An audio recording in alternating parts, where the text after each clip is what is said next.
solenoid starter, but the connections on it are kind of rusted. So what I'm doing right now is just using this attachment onto the drill and just scraping off all the rust pretty much.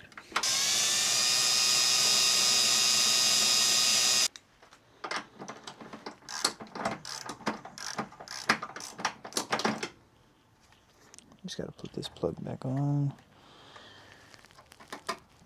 like that. Then we could put the ports back on the battery. We should be all right. Then we could test out and see if it'll work again.